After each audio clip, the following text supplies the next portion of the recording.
कोई ऊर्जा या कुछ ऐसी चीज़ सहस्रार पर अटकी हुई महसूस होती है। ऐसा लगता है कि वह सहस्रार से बाहर निकलने को आतुर है। कभी कभी सहस्रार पर धक्का देने की भी अनुभूति है। आशीर्वाद बरसाने की कृपा करें। ऊर्जा का सहस्रार में पहुंचना उसकी मंजिल है। ऊर्जा का सहस्रार में पहुंचना ध्यान है। ऊर्जा का सहस्रार में पहुंचना अध्यात्म की एक माइलस्टोन है।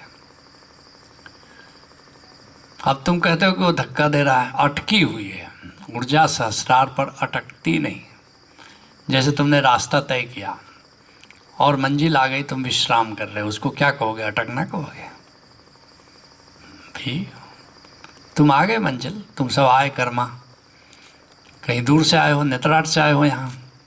अब कहो कि स्वामी जी मैं नेत्राट से चला था, कर्मा में अटक गया हूँ, ऐसा कहोगे? ऐसा तो नहीं कहोगे, तुम पहुँच गए। ऐसे ही ऊर्जा पहुँचती है सहस्रार में तो विश्राम करती है, और ऐसे ही विश्राम करती है, फिर नीचे आती है। जब जब तुम ध्यान करते हो ऊर्जा सहस्रार में पहुँचती। और कैसे पता चले कि ऊर्जा सहस्रार में? यहाँ स्पंदन होना शुरू हो जाता है, मीठा मीठा स्पंदन। दूसरा कैसे पता चले? आँख बंद करोगे तो बैंगनी रोशनी दिखाई देगी, तब समझ लेना कि ऊर्जा सहस्रार पर है। तो ये उसकी मंजिल है।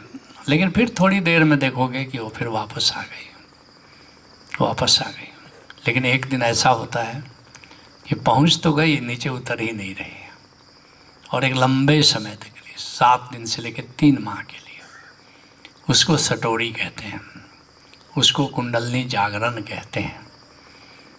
तो अगर कभी ऐसी घटना घटे तो देखना, उस बीच में सावधान रहना, जरा खाने पीने की सावधानी रखना, उल्टी पल्टी चीज़ें मत खाना, इमली मत खा लेना, सांभर में ज़्यादा खटाई नहीं होनी चाहिए, प्याज लहसुन का प्रयोग मत करना, या गुस्सा मत करना, वासना में मत पड़ना, भोग में मत पड़ना।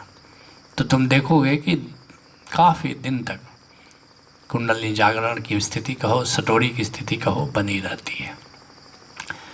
इसलिए शुभ है, अटकना मत कहो, इसको सम्मान करो। लेट्स